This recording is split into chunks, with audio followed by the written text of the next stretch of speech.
Dobroveče, dobrodošli na prvi književni kafe Gete instituta u ovoj godini i baš zato što je prvi, posvetili smo ga jednoj važnoj temi, jednoj nagradi o kojoj ćemo večeras razgovarati. Sa mnom su ovde Bojana Denić, prevoditeljka, izdavačica i Jug Đorđević, pozorišni reditelj.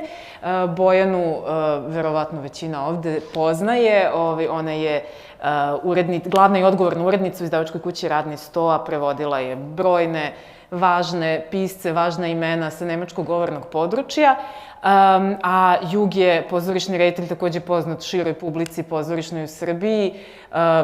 Listu njegovih režija ne mogu ni da počnem da nabrajam, ali imate dosta toga na našem sajtu, njegovi biografije, ali reditelj moje verovatno omiljene predstave na domaćoj sceni koja se i dalje igra Uspavanka za Aleksiju Rajčić, koja je onako, eto, preporuka ko nije gledao Narodno pozorište i dalje igra tu predstavu. Ali večeras govorimo o nečemu drugom i pre nego što uđemo u razgovor, ja bih da prvo se kratko osvrnem na prethodnu godinu u kojoj smo imali, ja bih rekla za mene, je to stvarno književni događaj godine, 3 vrlo važne nagrade za prevodioce, za naše prevodioce sa nemačkog jezika. Među njima i nagrada o kojoj govorimo večeras, a prvo među njima je naravno Miloš Đurić, nagrada za prozu koju je dobila Ljiljana Ilić za roman Kairos Jenny Erpenbeck, o kome smo takođe pričali ovde i postoji snimak razgovora tog na našem YouTube kanalu. Zatim, Austrijska državna nagrada za književno prevođenje je prošle godine otišla prevodiocu Relji Dražiću iz Novog Sada, to je svojevrsni spektakl. A nagrada Matilda Trifunović, o kojoj je večeras reč, je otišla Bojani Denić za prevod drame Franciska Franka Wedekinda. Nagrada Matilda Trifunović se dodeljuje 2021. godine na 2 godine za najbolji prevod dramskog dela na srpski jezik. Nevažno sa kog jezika, i tako je, i nevažno takođe da li je drama objavljena u štampanom izdanju ili odigrana na sceni, znači to je jedan od 2 uslova. U ovom slučaju je odigrana na sceni, nije štampana još, ne znam, vidjet ćemo, pričat ćemo i o tome.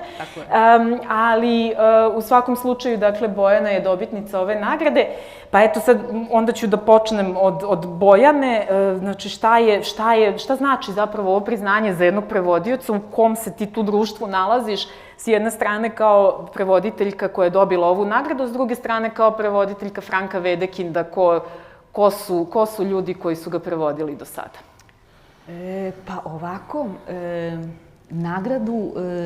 nagrada Matilda Trifunović je sad 3. put dodeljena. Premijerno je otišla u ruke pomenutog kolege Relje Dražića za prevod Ungerove drame, a 2 godine nakon toga je Julijana Vučo za tekst Obraćanje naciji sa italijanskog dobila tu nagradu. I evo, sad ove godine odnosno za prošle godine za ovaj Wedekindov tekst, koji je u stvari nekako opire se u mom ustaljenom životu u pozorišnom tekstu i u pozorištu. Dakle, ja već nekako otprilike, posle sad već toliko godina, mogu otprilike da ocenim kad pročitam tekst, da otprilike znam kojem bi reditelju on eventualno mogu da bude zanimljiv, ali to ovde nije bio slučaj. Ovde je Jug došao sa tekstom i rekao, evo ga Wedekind, moramo to da radimo. Tako da, samo još pre nego što predam reč Jugu, a to stvarno, to sam zaboravila, htela sam to da pomenem na dodeli nagrade. Mnogo mi je drago što sam, eto, u tom društvu Jelene Kostić-Tomović, koja je takođe prevodila Wedekinda. Ona je uradila Duh zemlje, čini mi se, i Pandorinu kutiju. Zatim Vesna Stanišić, Buđenje proleća. Postojala još neka, da li je adaptacija ili prevod sa engleskog, nisam sigurna, Ivana Dimić je uradila sa engleskog. Pa eto, to bi možda i bio jedan apel da na jezicima i za prevod sa jezika gde smo tu, gde scena živi, to bih onda ipak voljela da bude prepušteno originalu, kad prevodioci postoje. I Lulu je, čini mi se, preveo Petar Teslić. Eto tako. A ja sam sigurna da je ovaj tekst, da je o tom tekstu, da se Jug pojavio ranije i da je tekst na sceni zaiskrio ranije, da bi Matilda Trifunović sigurno taj tekst prevela. Tako da, eto, to je sad bio taj trenutak. Pa divno. Onda, kad smo već tu sad krenuli i o prevodiocima Wedekinda, da možda kažemo koju reč o Wedekindu, pa da nam Jugi ispriča otkud tekst baš njemu. Frank Wedekind je poznat onima koji su studirali germanistiku, ali možda ne široj javnosti, široj publici čitalačkoj, pozorišnoj, zato što nije toliko bio prisutan na sceni, pa čak i u Nemačkoj, to smo baš pričali u pripremi za ovaj razgovor. On je rođen sredinom 19. veka, umro 1918. Tako da u suštini najvažnija njegova dela nastajala su krajem 19. veka i početkom 20. veka. Zato u taj kontekst treba da stavite kada kažemo da se bavi vrlo kontroverznim temama, seksualnošću i kritikom buržoazije i tako dalje, zbog čega nije prolazio baš dobro, završavao je čak i u zatvoru zbog nekakvih uvreda koje je pisao u nekim satiričnim tekstovima, ali je njegov rad bio vrlo, na njegov rad je vrlo uticao cirkus, kabare, dakle, treba ga nekako čitati u tom ključu. Najvažnije njegovo delo je Buđenje proleća koje si pomenula, ali tu ima još mnogo dela od kojih, eto, neka su prevedena, neka nismo još uvek imali prilike da čitamo na srpskom. On je bio prilično i cenzurisan i bavi se tim temama cenzure. Može se reći da je imao stvarno ozbiljan uticaj na nemačko pozorište kasnije. Ali eto, sad bi bilo zanimljivo da čujemo od Juga, dakle, kakva je tvoja veza sa ovim tekstom, uopšte sa Wedekindom, otkud tebi taj tekst i otkud motivacija da ga radiš, eto, 100 i nešto godina nakon što je on napisan?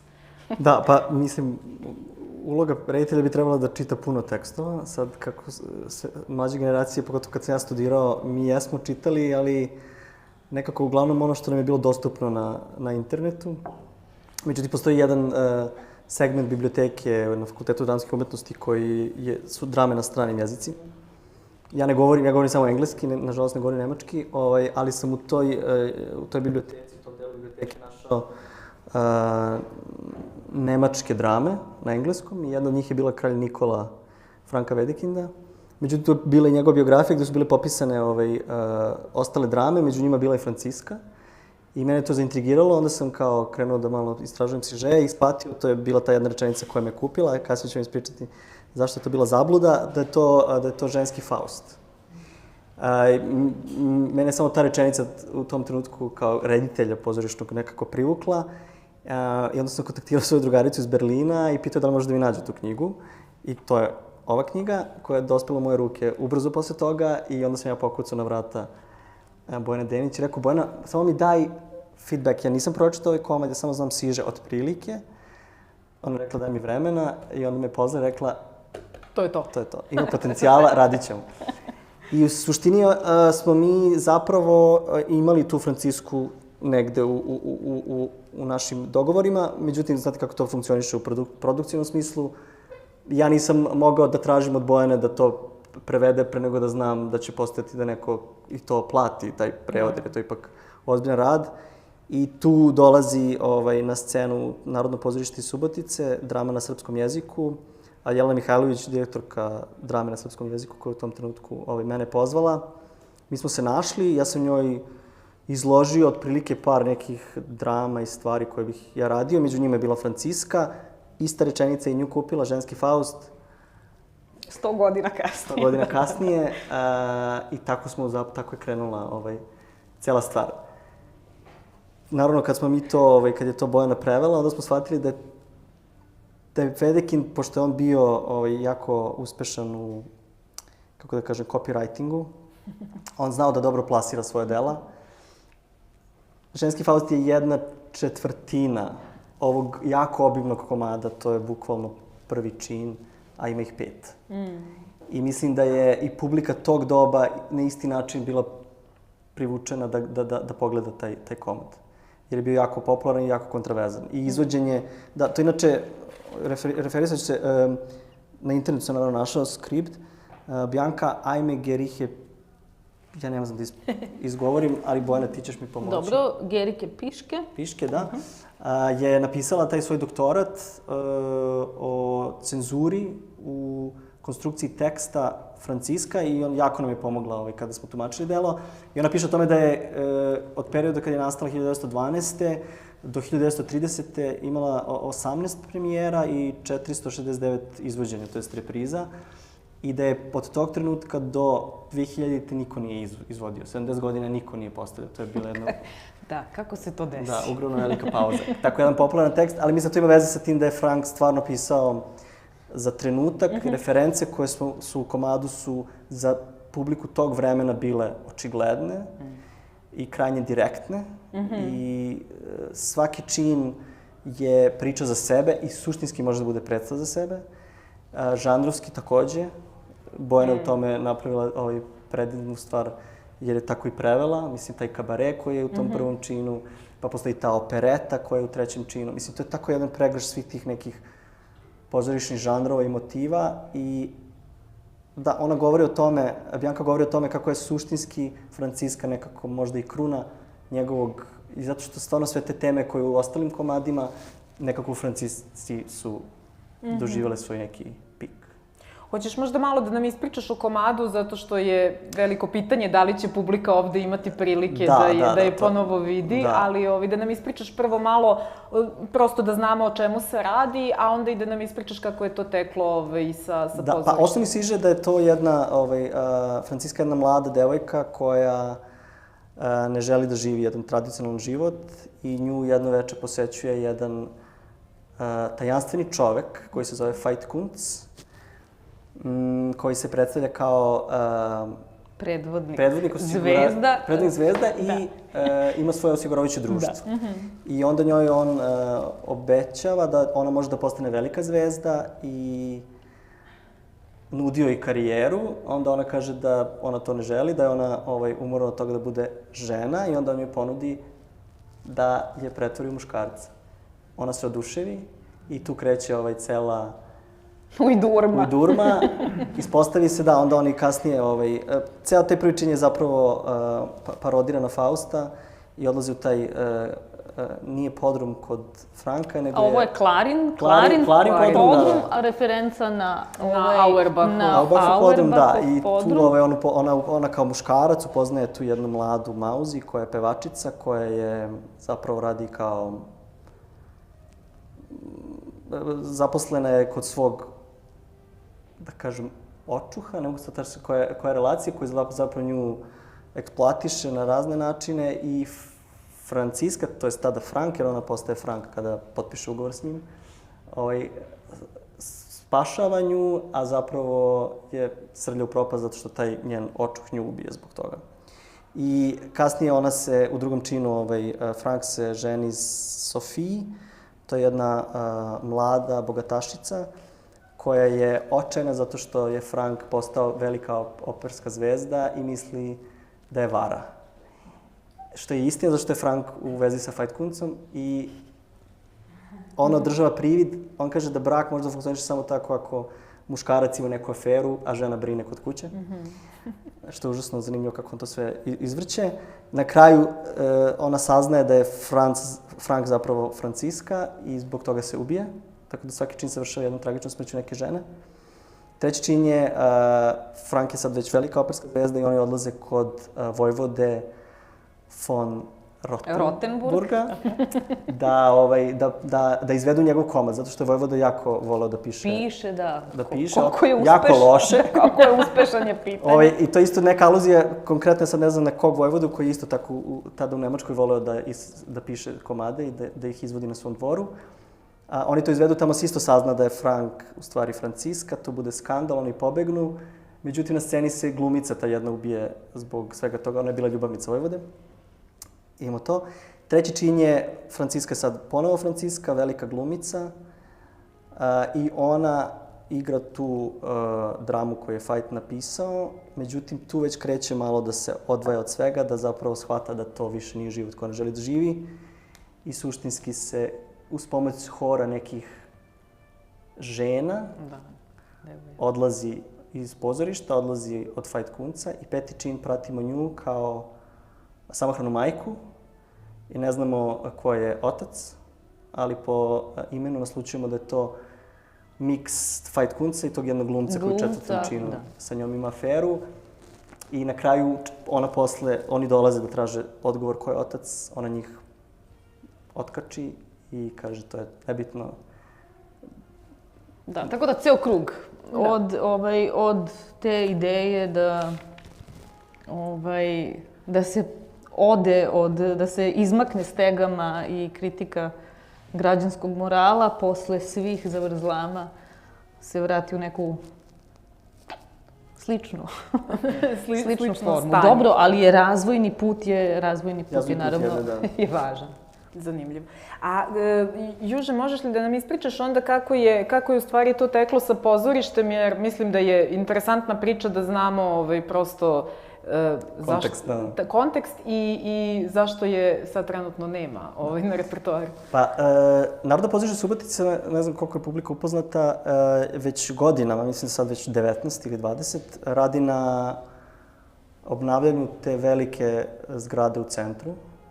I ona je bila završena tad, pre 2 godine, kad su mene pozvali. I originalno smo mi trebali ovim komadom da otvorimo tu veliku scenu novog pozorišta. Međutim, kako se sve u našoj državi izdešavalo, posle pada nastrešnice je i taj projekat bio doveden u pitanje zbog tehničkih, suštinskih, neregulisanih stvari. I mi to saznajemo tokom procesa, da se to ipak neće otvoriti u nekom trenutku i da mi ipak radimo na maloj sceni. Međutim, ceo projekat je rađen za veliku, mi smo morali da napravimo užasno neke kompromise. Mi smo izašli na toj maloj sceni koje oni originalno i koriste za ostale predstave. U međuvremenu se uprava promenila. Ja nemam kontakt sa tom novom upravom, ali sam iz repertoara shvatao da oni tu predstavu ne stavljaju na repertoar i dalje ne znam iz kog razloga.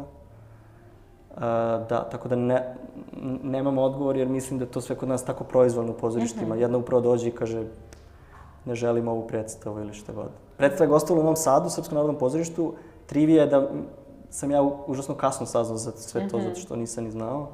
Što mislim da je prilično neprofesionalno, ali to su sad već stvari naših pozorišnih produkcijskih kuća. I kontakata, da. Da, ali da, mi nikad nismo izašli na toj velikoj sceni. Iako je cela predstava, ovako veliki komad bio osmišljen kao povod da se da se to izvede. Zato što je cela ideja tog poigravanja pozorišnog, prvo pozorišnih sredstava, generalno teatralizacije, stvarno je bila ideja, dobar je bio povod da se ta nova multimedijalna scena pozorišna, koja ima neku hidrauliku, mislim, mi smo to videli, nažalost ona nije još uvek otvorena za javnost, ali smo mi to videli i stvarno je bio dobar spoj ovog komada sa svim velikim poigravanjima i ismevanjima našeg posla pre svega, jer ona je i operski pevač, pa kasnije glumica. Mislim, to sve ima veze.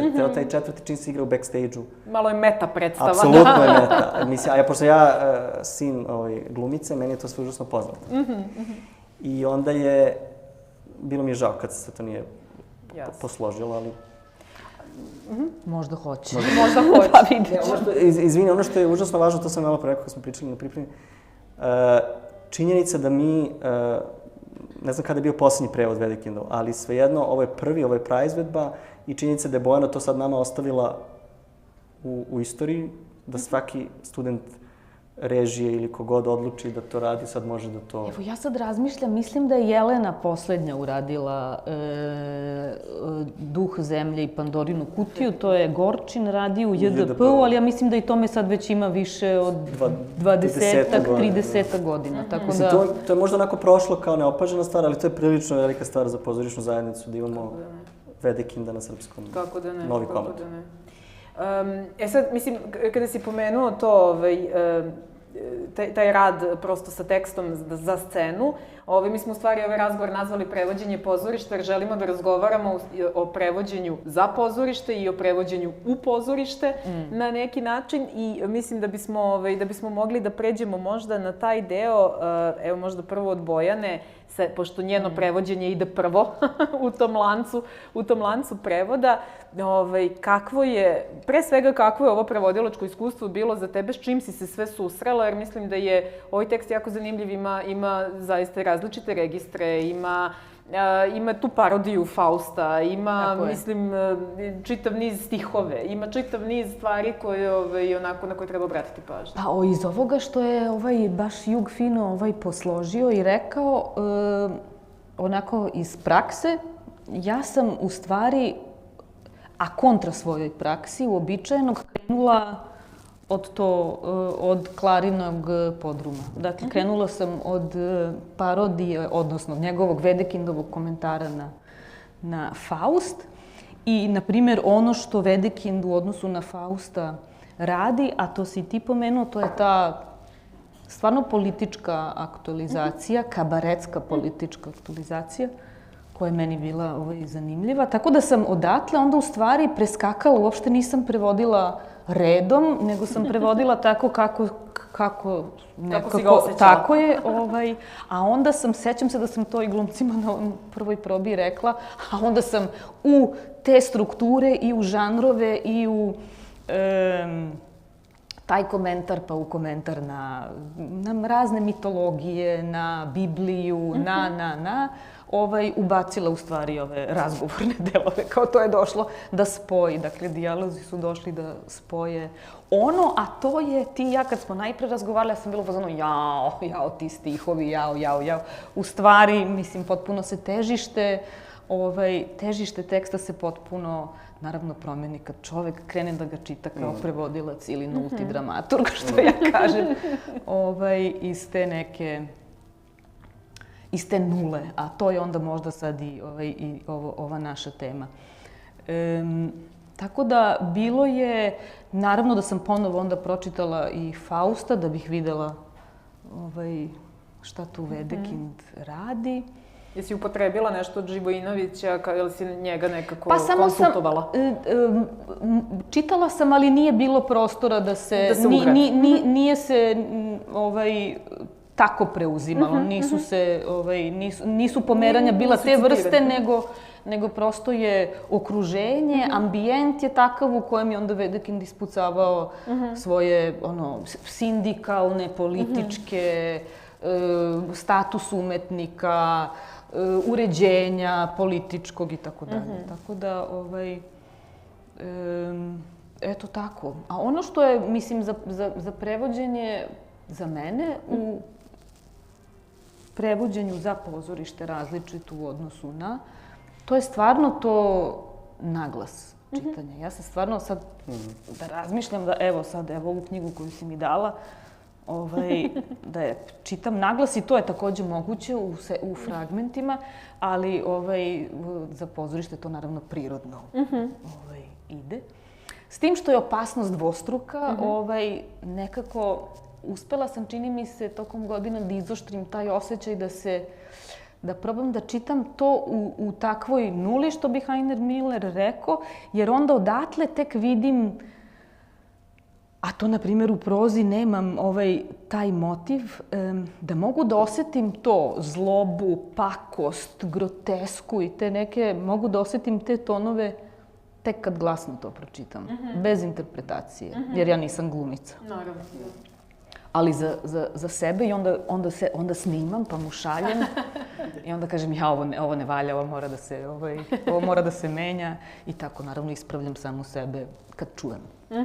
Tako da, naravno, i onda smo stigli na scenu i onda sam, slušajući glumce, naravno, postoje stvari koje su, naravno, meni za stolom strašno uzbudljive ko rešenje, ali onda kad čujem, ja to naravno mogu, zato što sam to 3000 miliona puta izvrtela u glavi, ali smo imali nekih stvari smo lepih prosto na licu mesta izmenili. To je odmah na prvom čitanju ušlo u tekst i tako se i nastavilo. Zaboravilo se šta sam htela. Ali znači učestvovala si na tim čitalačkim probama? Jeste na prvim. Na prvom, prvom čitanju. Da, prvo, drugo čitanje. Ali smo se konsultovali... Dosta smo se konsultovali nas dvoje pre nego što smo pred glumce uopšte, izašli. Eto tako. Tako da, u stvari, ti različiti registri u kojima se on kretao, eto, to je bilo zanimljivo. Što nemamo tako običaj u jednom dramskom tekstu da se susretnemo sa svim. Eto tako. Jel si htjela možda da pročitaš neki primjer ili nešto da nam onako pokažeš ili... Pa mislim može, ali možemo da pročitamo i onda možda na...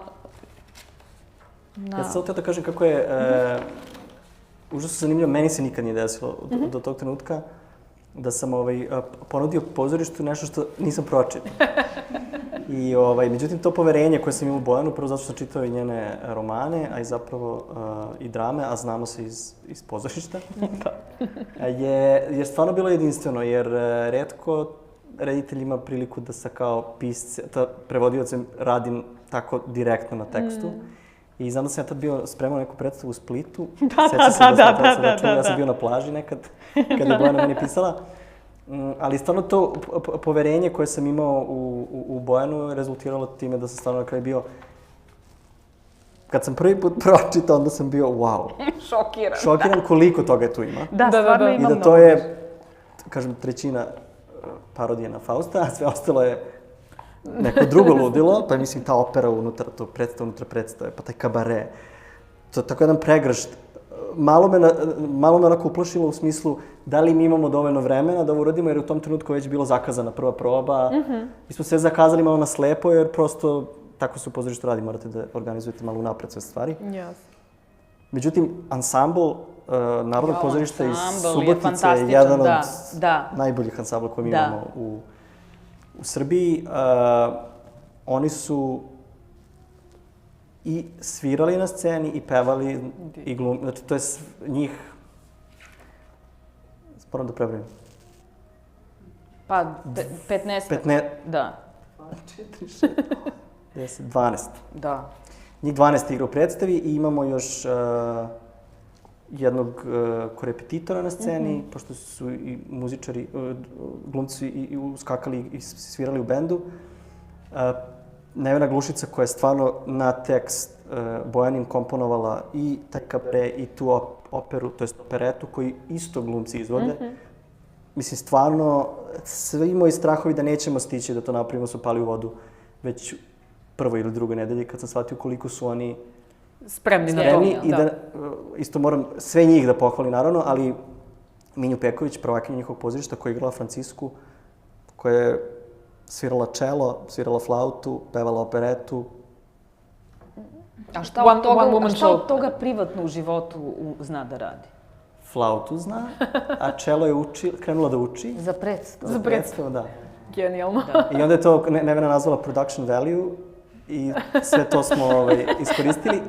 I stvarno je onako kad pogledate pregršt tog talenta u toj predstavi. Da, bez operskih pevača, bez sve dramski ansambl. Kažem, oni su i svirali, glumci koji su igrali te... I koreografija Aleksandre Rizanović, koja je isto, stvarno mislim da je autorski tim, moram da ih pomenem prvo sve. Molim te, da. Tijana Grumić koja je radila na dramaturgiji, Nevena Glušica muzika, scenografiju radila Andreja Rondović, kostim je radila Velimirka Damjanović i scenski pokret Aleksandar Rizanović. Fantastično. Svaka čast. I verovatno zaslužuje predstava i neku pozorišnu nagradu. Ne znam, da li ima neki... To je najtužnije što stvarno naše predstave, mislim, predstave na kojima mi radimo, posle premijere prestaju da budu naše, u tom smislu da mi nemamo nikakav uticaj na njihov život. One su u produkciji pozorišta koje producira i to je stvarno mimo bilo kakvog uticaja moga. Dobro, da. Ja bi isto volao da to gostuje, pogotovo u Beogradu, zato što mislim da su oni zaslužili da... Pričat ćemo malo pred kraj o sudbini tog teksta i predstave mogućoj možda sudbini. Ali ajde da čujemo, ako si našla primer, to bi mi baš bilo zanimljivo da nešto čujemo. Pa evo, na primjer, iz ovog kad smo pomenuli Klara Štube i Auerbachov Podrum. Pa ne znam, da li bih ti možda htela da čitaš... Na nemačkom. Da ti pročitaš, evo da pročitam ova Donnerwetter, ovu celu Donnerwetter, ovu stranicu, pa da ti čitaš jednu strofu na nemačkom, ja da pročitam na srpskom. Može. Od početka, od ganz. Samo da vidim. Ganz mit Frühlingswelle. Ajmo od hodova. Ajde, grom i pakao hodovi. Dobro. Ajde. Donnerwetter zeigt der Gang, Donnerwetter Überschwang, Donnerwetter diese Glieder, Donnerwetter welcher Empfang. Grom i pakao kakvi hodovi, grom i pakao zanosni svodovi, grom i pakao kakvi udovi, grom i pakao kakvi ulovi. Donnerwetter erst im Traum, Donnerwetter gibt sie kaum, ihrer Neigung hin und wieder etwas Raum, Donnerwetter. Tek u snu gromi pakao, jedva da gromi pakao, oduška svoje sklonosti da, aha, gromi pakao. Donnerwetter aber plötzlich drängt die Leidenschaft zum Ziel. Donnerwetter hoch ergötzlich, Donnerwetter wird das Spiel. Gromi pakao, ali iznenada, nežnost ka cilju hita promenada, gromi pakao, kakva naslada, gromi pakao, igra se pita kanda. Donnerwetter singt zurück, Donnerwetter voller Glück. Sie zum ersten Male nieder, welch ein Blick, Donnerwetter. Gromi pakao utone, gromi pakao u srećne sutone, po prvi put je obuzme kakav prizor, grom i pakao. Hoćemo dalje? Pa evo još ovo i gotovo.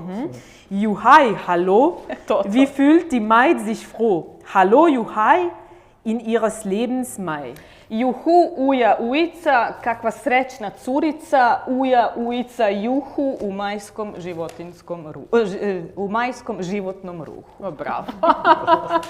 Može aplauz. Super. E sad, kako je za tebe bilo u tom rediteljskom smislu sad prevođenje ovakvog teksta na scenu? Malo smo razgovarali u pripremi o tome šta je od toga za nas aktuelno. Meni onako kada sam čitala tekst, svašta je delovalo aktuelno i u smislu ima i malo i te gender priče, žena postoje muškarac, prodaje, sklapa pakt sa đavolom koji je u stvari čovek koji radi u osiguravajućem društvu. Ima tu onako nekih stvari koje možemo na ovaj današnji neoliberalni kapitalizam isto da nekako primenimo. Šta je ono što je tebe posebno tu privuklo i kako si radio sa time i kako si ovaj tekst doneo onda na scenu? Pa to, kad sam kažem, taj moj prvi strah kad sam pročitao kako je to jedno kapitalno i opširno delo u tom žanrovskom smislu, je onda u jednom trenutku zapravo postalo nešto što je u stvari bilo moje oružje na sceni, a to je da od toga napravim neku vrstu mini spektakla koja će onda tu mladu devojku, kao što je Faitkunst na početku nju zavede tim nekim čiribu čiriba, suštinski voditi kroz celu predstavu. Predstava jeste malo tako, kako da kažem, ekspresionistička u tom nekom pozorišnom izrazu, do trenutka dok ona ne odluči da izađe iz svega toga. Kad izađe iz svega toga se bilo kakva pozorišna iluzija, teatralizacija prekida, izlazimo iz bilo kakvog pozorišnog konteksta i onda se taj peti čin koji je njeno odbijanje da se vrati u to ludilo, se igra bez krajnje naturalistički. Svedeno. Da, i to je bio neki moj pozorišni, to je rediteljski rukopis koji sam inspirisan ovim tekstom. Upravo sam to htjela da kažem. To izlazi, tvoja odluka rediteljska izlazi vrlo iz registara, dakle iz tog tih sukoba dokumentarnog, poetskog, mitološkog, biblijskog. Tu ima to u jednom trenutku, mislim, samo da vam dočaram, tu postoji i neka scena u crkvi, pa ona koja igra tog nekog svetog duha, pa onda idu na taj dvor gde imaju probu za tu operu, pa onda izvođenje te opere, pa tu operu prekida neki policajac, to jest predstavnik vlasti, pa onda njemu car, vojvoda kaže, možete da prekinete predstavu, ali u stihu. U stihu. Morate u stihu, prekinete predstavu u stihu. Mislim, tu ima stvarno, onda taj, kažem, četvrti čin, oni probaju tu antičku njegovu tragediju, dešava se u njenoj garderobi, pa tu dolazi taj neki kritičar koji isto je jedna zanimljiva ličnost koji nju obožava, ona je tada diva. I kaže, ovde je takva gužva, niko kaže, ne može da vam, to je fantastično. Da mi izdiktira siže. Niko ne može da vam izdiktira siže, tako. I u vizualnom smislu meni je žao što pozorište nije ni izašlo u susret da nam ustupi ove fotografije, možda i snimke. I u vizualnom smislu je ona tako raskošna u tim bojama, u kostimima, imamo i te neke grand guignole u toj operi, neke maskote i tako. I stvarno je, što se tiče moja indikacija saradnicima, bila ajmo da preteramo. Ajmo da preteramo, jer čini se da ta sudbina te žene toliko munjevito se odvija pred njenim očima tim nekim fleševima i to je nekako i bio rukopis koji smo sproveli, ja se nadam sada. Žao mi je, pričamo o predstavi koju nismo videli, onda mi malo... Ali postoje odlične fotografije na sajtu Subotičkog pozorišta gde može onako da se dočara i kako izgleda taj kostim, to pršti, to je jako šareno i jako onako drečavo i nekako baš i upečatljivo. Pop. Jeste pop, da, apsolutno. I kažem, i onda u jednom trenutku to je isto bila svesna odluka da to samo prestane. Kad se završi četvrti čin, kad ona njih otera, to jest kad ona ode iz tog njegovog sistema koji je on napravio za nju, onda se cela ta šarena varka prekida.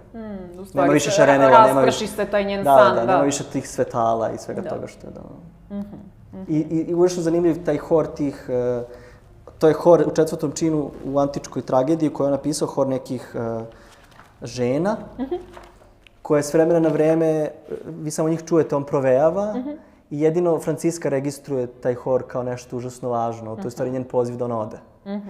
I mi smo taj hor napravili od svih žena koje su u prethodnim činovima umirale, jer on u komadu je napisao da su one nevidljive, prekrivene velom, vi ne znate ko su te žene. I imate divna ta koreografija koju je Aleksandra napravila, gde one nju suštinski odvuku i ona tako izađe iz... One stvarno i u tekstu izgledaju kao neka htonska bića. Erinije, da. Tako je, tako da... Kao neko vrzino kolo. Da, zanimljivo. Mislim, možemo možda na ovom mestu da se osvrnemo generalno i na uticaj Wedekinda koji je imao na nemačko pozorište i nekako da ga povežemo sa autorima koji mislim da su nama ovde bitni, a to su sigurno Brecht, Heiner, Miller. Rekla bih da je nekako Wedekind se smatra nekom pretečom i ekspresionizma, pa donekle i da je uticao i na epski teatar Brechtov.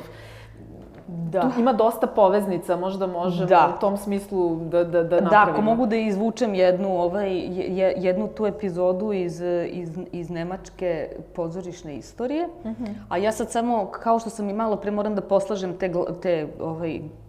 te dekade. Ovako, čini mi se da je...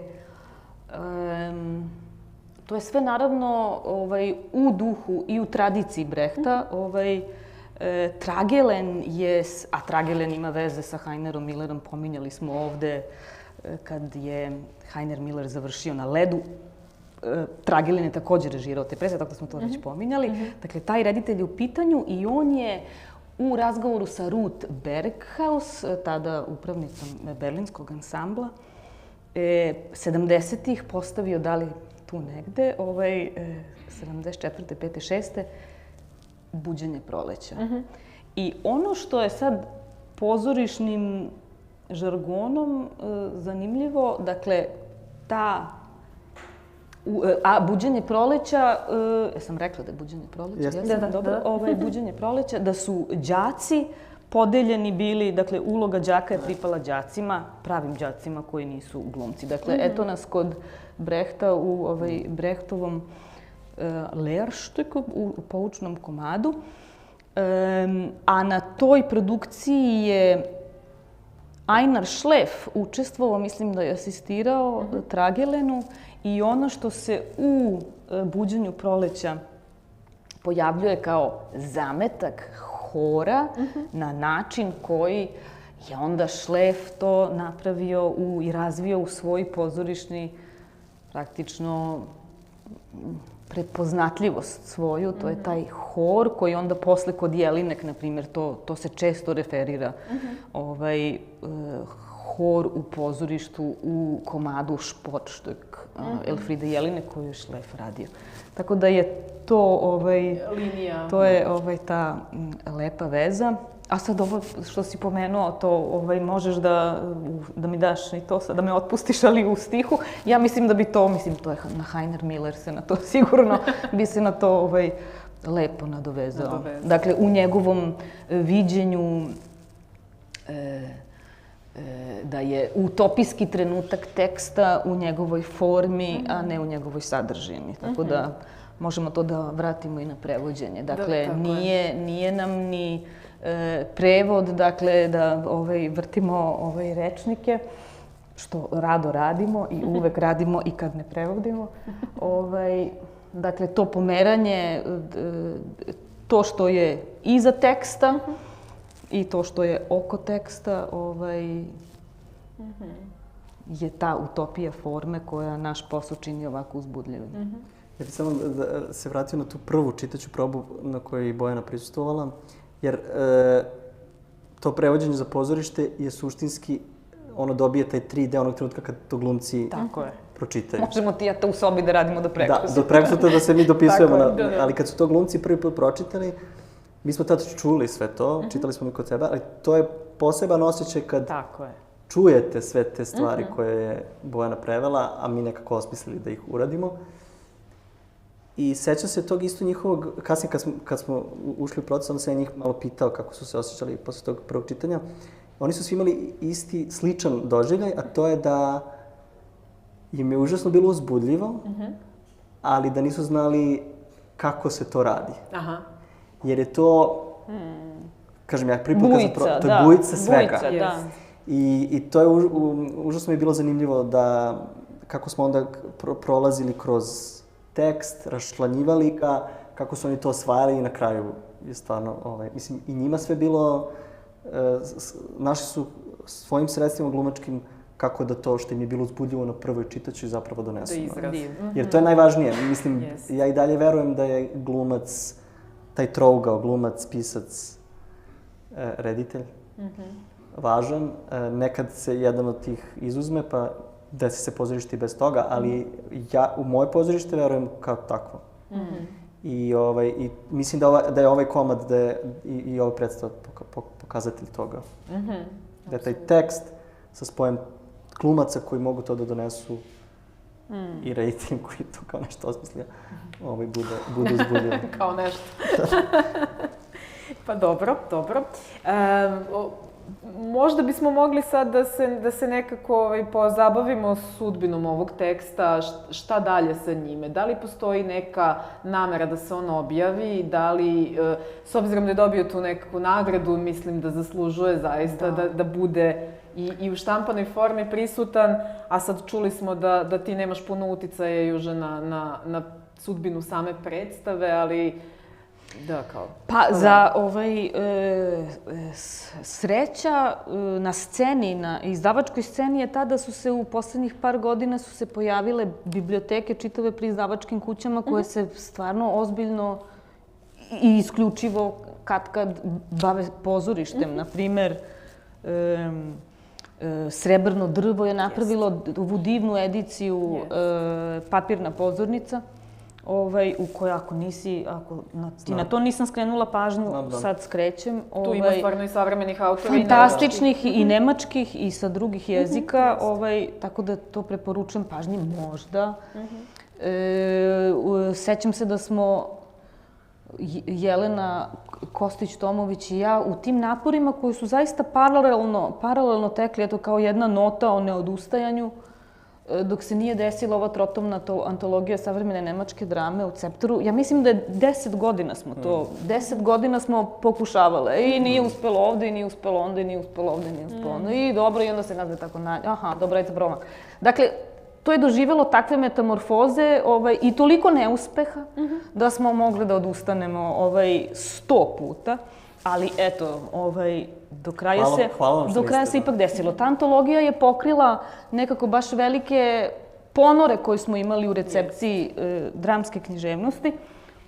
Ona se bavi periodom, od 45. To sam htjela da kažem, upravo od 45. do 2008. u 3 toma preko 30 tekstova.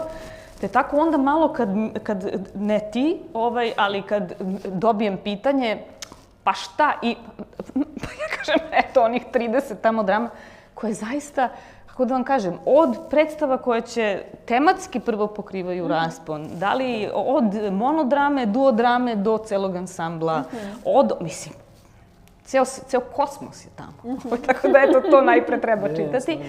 I mislim da je a to je baš zanimljivo. Ja sam, na primjer, imala sasvim drugo očekivanje. Očekivala sam da će odmah, kao ti tekstovi će odmah završiti na sceni ovde i onde. Ma kakvi? Ja mislim, mogla bih i da pobrojim. Dakle, Handke se desio, Kaspar se desio u Jugoslovenskom dramskom pozorištu, režim Miloša Lolića, Wolfgang Bauer u ateljeu Magic Afternoon, obožavam taj komad. Krec je, na primjer, zanimljiv. Krec je nekako eksplodirao. Tekst iz 70-ih godina, Strah i nada u Nemačkoj. Zašto? Možda, eto nam i poveznice sa ovim trenutkom. Krec je uradio komentar na Brehta, na Brehtov tekst, a Dirk Lauke, ne znam da li za njega znaš, u nekoj novoj, nemamo ništa prevedeno njegovo, ali mislila sam da sam ti to pominjala, je uradio sad komentar. Dakle, imamo u Brehtovo vreme pre, dakle, nacizam, pa 70. kriza, velika ekonomska kriza 70-ih i onda savremeni trenutak koji se bavi to stvarno, kratko rečeno, rasizmom u svakodnevnom i šikaniranjem u svakodnevnom životu. Tako da jedan od razloga zbog kojih Krec, na primjer, Ljubiša Ristić ga je radio, sad se u Čačku trenutno igra, tako da on je već imao 3-4 postavke od kad se knjiga pojavila.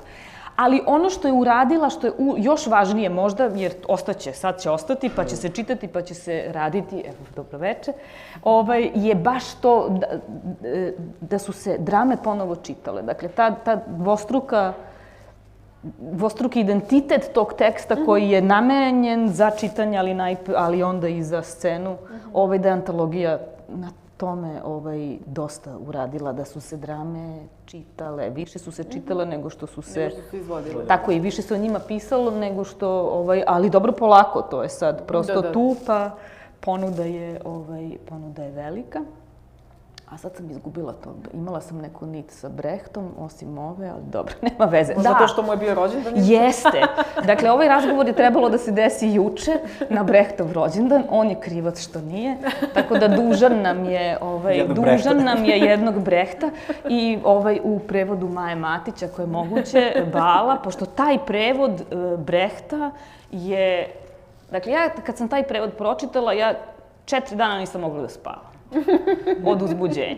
Pritom tog Brehta znam napamet.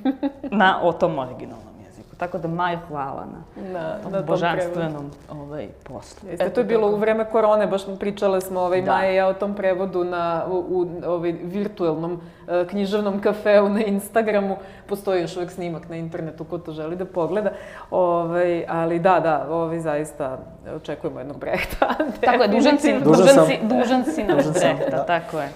Pa dobro, da čujemo onda još za sam kraj koji su vaši planovi. Ti sigurno imaš neke izdavačke prevodilačke planova. Pa ja baš imam planove za Brehta, da. Ja baš imam planove za Brehta, pa eto, vidjet ćemo kad će uskoro, ove godine se navršava tih 70 godina, pa Brecht postaje public domain, vidjet ćemo kako je to tačno. To može da bude 70 plus 3, 4, 5, vidjet ćemo, ali ja imam planove za Brehta, za jednočinke, ali pre jednočinki, neprevedenih jednočinki bi se pozabavila tim, nazvala sam ih već sad gangsterske drame, dakle da u jednom izdanju obuhvatim te koje bi sa ovim današnjim trenutkom vrlo lepo korespondirale.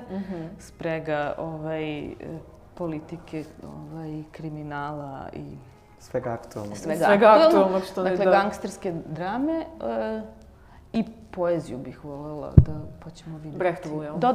Tako da, eto, to su. Dobro, divno. Da. A Vedekin, ne znam, kažem, možda bude zanimljiv, da, eto, Franciska je tu, pa možda treba spojiti sa ovim tekstovima već koje imamo, pa eto. Pa ih nekako uvezati. Tako je. Ima prostora. Taj Kralj Nikola je isto super. Nisam čitao na engleskom. Ja nisam. A kod tebe, šta se kod tebe sprema, šta da čekamo? Osim Brehta. Osim Brehta, da. Pa kad smo već kod kriminala I korupcije. Ja treba da radim u Narodnom pozorištu u Beogradu, ali pošto je tamo hajka na glumce i to sve, ne znam šta se tim dešava. Zvanično je projekat prošao upravni odbor još prošle godine, ali kako je nova uprava došla, ne znam, to je sad pod znakom pitanja, ali to je neki plan sledeći. Pa dobro, očekujem. Ali borimo se, ne odustajemo svakako, jer je to jedino što možemo u ovom trenutku. To svakako, zato postoje i razgovori da se o tome priča.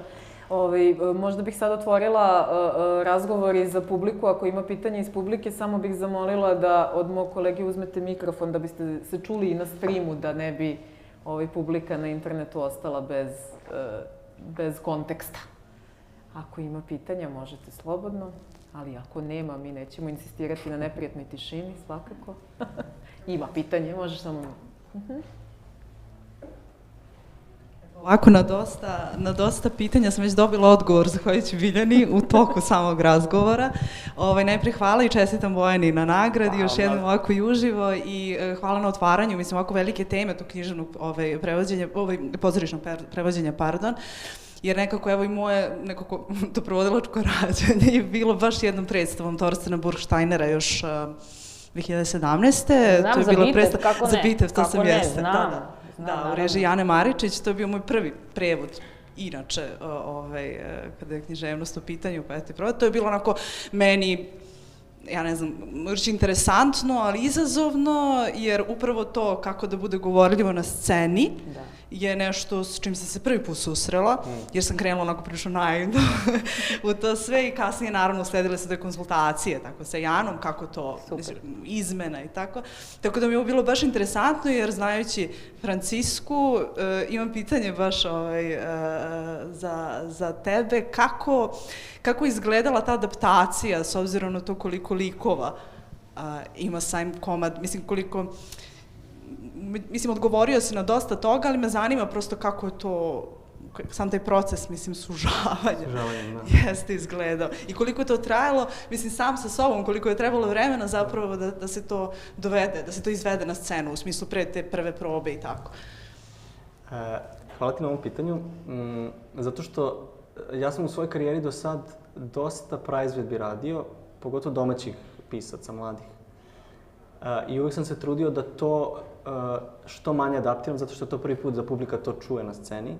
I mislim da je to nekako moja odgovornost da taj tekst bude što manje diran od strane mene. Tako je bilo i sa ovim komadom. Mi i ja smo imali u tom, kako da kažem, produkcijnom smislu je zahtev, pogotovo kod tog podruma, bio najkompleksniji. Tu ima puno likova. Mi i ja smo imali 12 glumaca, ali prosto i zbog, kažem, produkcijno, neki smo morali da sviraju u bendu, neko je bio hor. Tu smo najveću adaptaciju radili. Sve ostalo je prilično bilo, mislim, ta predstava traje nešto 2 sata. Ali mislim da to mesto to i trpi, tu vrstu kompresije trpi, jer je dovoljna je jedna, prosto dovoljno je grom i pakao i mislim... Konkretno smo u toj sceni spojili neke likove, pa je Mauzi zapravo spojena sa još jednim ženskim likom, da bude taj jedan ženski lik koji strada, da nemamo podeljene... Tu je bila najveća adaptacija. Ostalo je prilično bilo kako je Bojana Da, to je zanimljivo šta se u stvari samo prosto kad razmislimo organizacija teksta u jednoj, u njegovoj originalnoj formi i šta ta u jednom svetu knjige ili papira, šta ta organizacija teksta znači za prevod u potpuno drugi svet. Dakle, naravno, trebalo bi da, naravno to zavisi od pozorišne tradicije do pozorišne tradicije, engleska je, Vesna među nama najbolje zna, drugačija i tu taj zarez ne može da se pomeri, a da se ne konsultuje autor ili neko ko ima prava na to. Do ovih nemačkih rediteljskih režiji teatar, praksi koje kao, na primer, Schlingensief od teksta Elfriede Jelinek zadrži samo naslov. Znači, samo Bambiland. I to je Bambiland, u režiji Schlingensief Elfriede Jelinek. Nema veze što je ostao samo naslov. Da, Bambilen po Schlingensief. Da, tako da moguće je, sve je moguće. Naravno, ako tekst postoji, ako ga nije kao najradikalnije Schlingensief, ako to nije uradio, ta organizacija tih delova u ovom svetu bi nekako trebalo da bude takva, ali naravno prostor je mislim da otvoren. je tu užasno važna komunikacija, zato što smo Bojana i ja stvarno sve vreme bili u komunikaciji i ti si isto nama i rekla, ako vam nešto treba, mi ćemo to adaptirati. To nije sad kao zacrtano, jer je živa stvar, to su ipak živi ljudi koji to izgovaraju. Tako je. Tako da u tom smislu mislim da je komunikacija užasno važna. Hvala ti. A sećam se, sad da se samo nadovežem na tebe, na baš tu predstavu, i to je užasno važna stvar za ovaj razgovor o pozorištu i o prevođenju. Dakle, ponovo je nisu potpisali. Dakle, ponovo je taj slučaj, da li se tekst preveo sam? Velika tema, ja mislim, za naše izdavače i za naša pozorišta, naročito za pozorišta, sve baš se retko potpisuju prevodioci na programima. Tako da, eto, to je bila još jedna borba, da ponovo moramo da osvajamo stvari koje se toliko bi trebalo da se podrazumevaju. Tako da u tom smislu, divno što si to rekla, sve je ovo mnogo važno, da uopšte kad smo kafe stavili na noge? Da li smo tada mogli da, dakle, format u kojem se iz prevodilačke perspektive razmatra tekst iz najrazličitijih mogućih uglova i aspekata, to je ovaj format koji kad smo stavili na noge pre više od 10 godina. Da li smo 13,5 godina, reći ću. 113 godina, da li smo mislile da će, ja nisam ni pomislila da ćemo imati... Nakon toliko vremena pričati o tome. Tako je, uvek imati nove, tako da hvala ti mnogo na, to je sve zahvaljujući tebi i tvom uredništvu ovog programa. Imamo još jedno pitanje. Pa ja bih samo dodao iz komentarisao, sad nije možda konkretno pitanje, ali Juže, mislim da imaš još jednu potencijalnu temu koju treba da obradiš. Evo, sad je Bojana napomenula, da li se tekst preveo sam? To možda bude nova predstava koju bi ti radio pored Brehta, koga dužiš ovde. To se može da se to spoji. Da, znači već negde na tragu Pirandela, 6 lica traži pisca, da li se tekst preveo sam? Ja iskreno verujem u tvoju snagu da to obradiš, jer već si rekao, pošto poznajem nekoliko tvojih predstava, ne znam sve, nažalost, nadam se da ću ih sve upoznati, moj utisak o tvojim predstavama je da se ni u jednom trenutku nisi ponovio ni u jednoj predstavi koju sam ja video, što je svaka čast na tome. Mislim da je to odlična stvar i jako teška stvar. I jako mi je zanimljivo kad si rekao ovo, da je ova predstava razbokorena, šarenolika, kako god. I prvi utisak mi je bio, dobro, ali tvoje predstave su inače takve. Mizantrop, na primer, ili Aleksija Rajčić, i sad da ne nabrajam redom. I onda mi je bilo zanimljivo kakva je onda to predstava ako je tebi bila izazov, ako je to toliko razbokoreno. I onda sam dobio odgovor kad si rekao preterujte, ljudi preterujte, kad si rekao glumcima, tako da, eto, sad sam ja otišao malo dalje, napravio digresiju, ali eto, možda potencijalna tema za novu predstavu. Super, mislim, hvala ti. Da li si tekst preveo sam? Hvala ti prvo na divnim komentarima, a to za raznolikost, ja se stvarno trudim da u svakom komadu koji radim nađem nešto što mi je izazov. I sad mi je izazov, konkretno, kako se dobro sećam, bio da to sve što je tako haotično prenesem na scenu, jer nekako ne mislim da je moj, sad možda ljudi koji gledaju bolje mogu da to uvide, ne mislim da je moj jezik ekspresivan, trudim se da bude suptilniji, a ovde sam baš hteo da bude ekspresivan. To je bila odluka. I to je nekako i u ekspresionističkoj tradiciji pisan tekst, tako da je... Odatle smo i krenuli, da. Da, nekako red je ispoštovati. Ja sam pitao, ja kažem, ja nikad nisam radio ništa što je tako žanrovski raznoliko i onda sam pričao sa glumcima i nekako je bilo pitanje šta vi mislite da je ekspresionizam, a pogotovo u glumačkoj igri šta je to ekspresija i ajmo da preteramo, ajmo da probamo da vidimo šta je to. To je bila neka indikacija. Da, osim da, mislim, već od tema i tretmana tema, da. Ali mislim, ovo stvarno znači kad čujem da neko kaže da se ne ponavljam, zato što retko mi kao reditelj, pogotovo ja stvarno živim od ovog posla, nemam ni jedan side job. Idem iz režije u režiju i onda retko imam priliku da malo zastanem pa da... Zato juče nisi bio na Brechtov rođendan ovdje. To je jedan od razloga. I onda retko imam priliku da zastanem da se malo distanciram, ali da, eto, verovatno to radim usput. Ali eto, onda još jednom da podsjetimo da pogledate Jugovu biografiju i da potražite neku od predstava da pogledate. Pa dobro, šta sad, ajde samo da kažemo šta trenutno može da se gleda. Pored Aleksije Rajičić. Da. Gospođa Olga. Da, gospođa Olga Milutina Bojića u Narodnom pozorištu, to je bila koprodukcija Narodnog pozorišta Republike Srpske iz Banja Luke i Narodnog pozorišta iz Beograda i premijera je bila u decembru, tako da je to najsvežije u Narodnom. A ja inače jako retko režim u Beogradu, mislim, mene je samo BDP zvao. Tamo sam radio 2 predstave i radio sam 2 predstave u Narodnom. Mislim, ja sam uglavnom, što ja i volim, ja sam iz Vranja i meni nekako, moja mama je glumica u Vranju.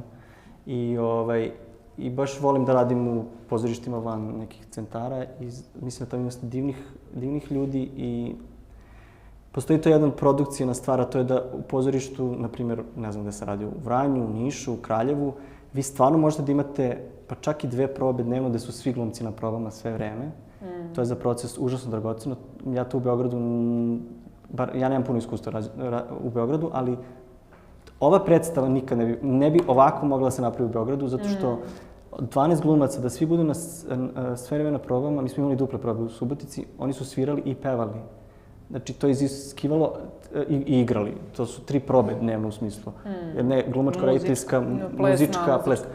Tako da to je još jedan problem naše produkcije srpske o kojoj se ne priča puno, to da Beograd, a isto tako i razumem, ti ljudi, isto kad neko dođe i njemu je dan snimanja kao jedna plata u pozorištu, prosto vi ne možete da kažete nemoj ili ne možeš. Pa da.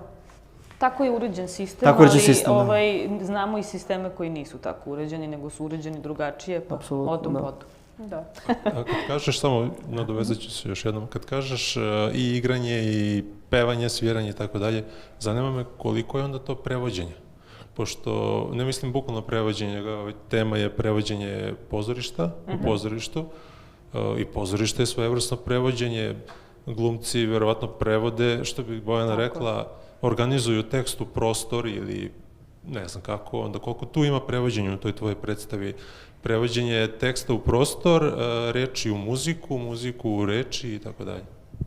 Pa ima dosta, kažem, postoje te dve velike celine, to je taj podrum koji je kao kabare i ta opereta koja je u 3. činu i one su potpuno transponovane žanrovski. Rađen je kompletna muzička partitura za kabare, koreografija, za operetu isto rađen, kompletna partitura muzička sa orkestracijom. To je, pošto smo, kažem, imali orkestar od njih u kabareu, je njih 4 u orkestru, u opereti je njih 3. Flauta, klavir, čelo, a ovamo su čelo, klavir, tarabuk i... da se setim još nešto. One perkusije neke. Aha. Ne znam da su... Svako je... Delegirali smo ko šta svira, pa tako. Ne mogu se setiti šta smo sve izmislili. Ali to je stvarno Nevena Glušica koja je i radila Aleksiju Rajičić, u koju imam isto veliko poverenje. Prosto sam bio dogovor, ovo nam je kabare, ovo nam je opereta, do what you wanna do. Radi što umeš. I kad je ona imala audiciju sa glumcima, onda smo saznali ko šta peva, svira, a svi tamo božanstveno pevaju i, kažem, neki čak i sviraju. I onda ona rekla, we have production value, i sve ćemo iskoristiti i tako je došlo do toga da imamo taj band. Fantastično. Evo još jedno pitanje, obećavam, neću više. Ovo nije prvi nemački autor koga radiš. Ti si radio Kišne kapi na Vrelom kamenju. Jel si to poznavao od ranije ili si isto na slepo išao? Kišne kapi sam čitao na akademiji i... I to je isto, izvinjavam se, u prevodu pomenute Jelene Kostić. Jelene Kostić, tako je. To sam čitao na akademiji i kada je došao poziv iz Beogradskog dramskog pozorišta, ja sam poslao, Bojana Denić je bila u umetničkom savetu, ja sam poslao razne neke predloge, među njima je bio i Fassbinder. I onda je umetnički savjet odabrao to i tako sam krenuo. Ja zvanično to vodim kao svoju prvu režiju u Beogradu, zato što sam radio pre toga nešto u Madelijanumu, što je prilično bilo... Prvu tvoju predstavu koju sam pogledao. Pa da, onda to je to. To nam je bilo prvo, da. Ali ta predstava stvarno... Hvala. Ali ta predstava stvarno otvorila neka vrata, mislim, i meni, mom autorskom timu za kasnije neke... Pa zapravo i Aleksija Rajčić došla kao posledica toga, zato što je neko iz Narodnog pogleda Fassbindera i onda nas je zvao. I zapravo, pričali smo o tome kako moja biografija je zapravo mene i koštala u jednom trenutku, zato što je kuratorka tog jednog festivala u Drezdenu za mlade pozorišne reditelje. Znam za to i da. Ona je došla da gleda Fassbindera i pričali smo posle toga i njoj se jako predstava dopala. Onda me pitala koja mi je to režija po redu. Ja sam rekao da je 10 u tom trenutku. I onda ona rekla, žao mi je, ali ti si prestar za naš festival, zato što se... Preiskusan. Računaju se prvih 5 profesionalnih. O Bože. Ja sam bio prestar i onda me koštala tog odlaska na taj festival, ali... Ali stigla je i stipendija Akademije umetnosti u Berlinu, tako da, odužili su se. Odužili su se. Super. Je li ima možda još nekih pitanja iz publike? Aha, ima dole. Možeš, Filipa, samo da Izvolite, Vesna.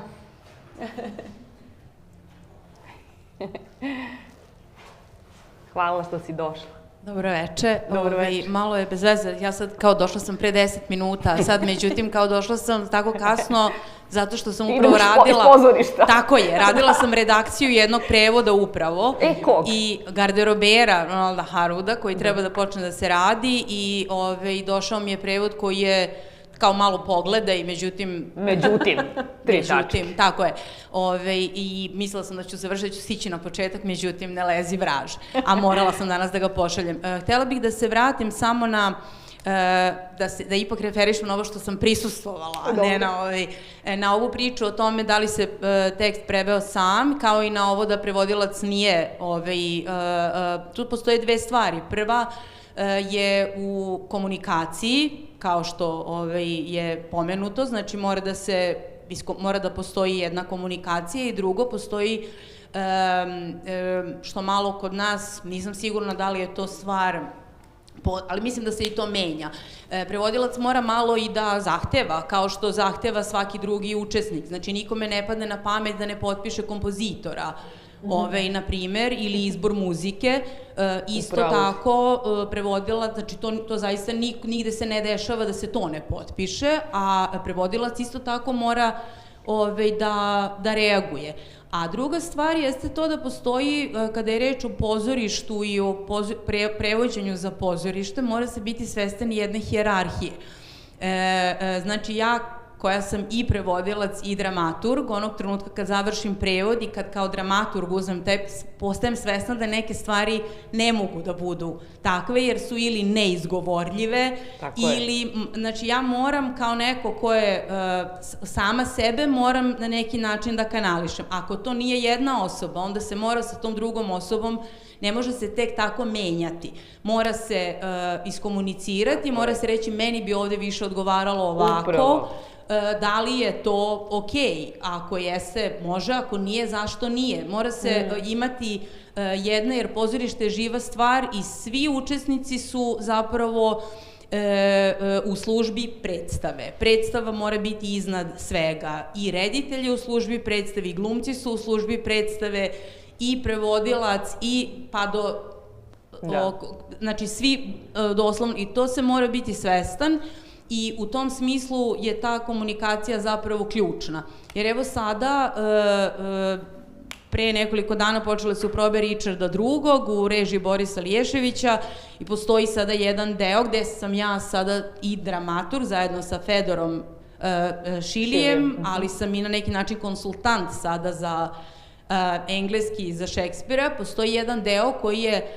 Inače, Vesna je i anglista i... Tako da... Da, Bojana hoće da kaže da govorim sa... Jedan deo je u delu kada on, evo vrlo konkretan primer, znači kada on abdicira, on predaje krunu i predaje je uz 4 stiha koja su... Richard II. Je inače, to nije baš poznat komad, pa čisto da kažem, znači on je ceo napisan u stihu, delovi su rimovani, delovi nisu rimovani, delovi su blank vers.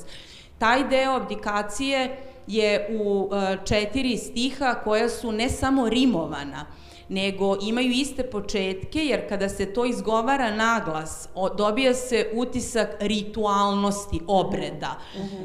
I to je lepo, ali nije tačno, nema toga. Znači, taj prevod, ja ne mogu da kažem da on nije tačan je i lep je, ali nema toga. Tu mora biti ono što postoji u crkvenoj službi, zbog čega i oni koji ne veruju, ako slušaju, malo osete jednu vrstu strahopoštovanja, ta jedna grandioznost i taj jedan dekorum koji u tome postoji u tom trenutku kada on kaže sopstvenom rukom predajem krunu, sopstvenom suzom skidam sa sebe miropomazanje, sopstvenom rečju se odričem toga, sopstvenom, mora postojati to.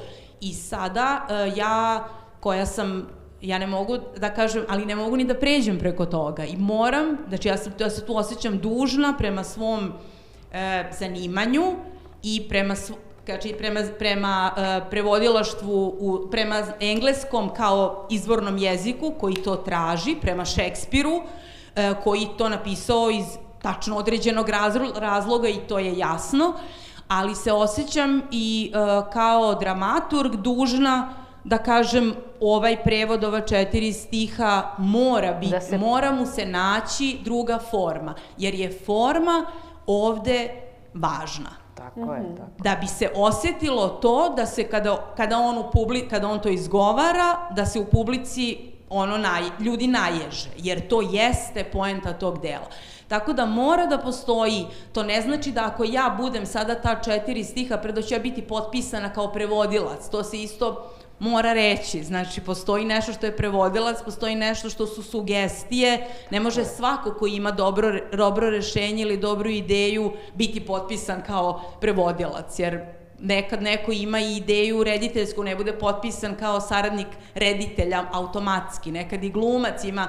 Prema tome mora se znati šta ko radi, ali se isto tako prevodilac mora izboriti, što ne bi trebalo da bude borba, nego treba prosto da se postave stvari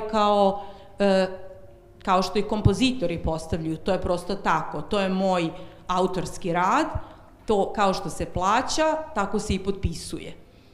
Prema tome, mislim da je malo odgovornosti na prevodiocima da se uspostave i da kažu nisam ja servis, odnosno svi smo servis, ali ako su svi drugi serviseri potpisani, onda ću i ja da budem potpisan. Hvala, super komentar, da. Mislim da je priroda prevodilačkog posla takva da nekako uvek se prevodioci trude da ostanu nevidljivi i onda nekako baš i ostanu nevidljivi. Onda se desi ekstrem, tako je. Tako da nadam se da će stvarno se zauzimati malo više za sebe. Ima puno sada tih akcija i u Nemačkoj za potpisivanjem prevodioca. Često se sada na nemačkim izdanjima prevodioci potpisuju na korici knjige, što je zaista napredak. Nadam se da će to ti radiš u svojoj izdavačkoj kući, što je divna tradicija, to radi Srebrno drvo, čini mi se, i tako dalje. Tako da, eto, nadamo se da će te male akcije, da kažem, da doprinesu da se nekako negde pomerimo. Ja bih da vam se zahvalim svima, pre svega vama dvoma na ovom divnom razgovoru. Nadam se da ste vi uživali. Hvala na pozivu. Koliko ja. A da se zahvalim i publici i ovoj koja je ovde s nama u prostoriji i ovoj koja nas gleda preko YouTube-a i Facebooka. Sledeće događaje ćete imati najavljene na našem sajtu, ali sada već možemo da vam kažemo da u prvoj polovini godine možete da očekujete nekoliko nemačkih, austrijskih autora u Beogradu. Najavit ćemo sve na vreme, za sad nemamo još uvek sve tačne datume, ali pratite nas, pretplatite se na newsletter, na naše društvene mreže, pa ćete imati sve informacije i eto, hvala još jednom svima. Da, hvala.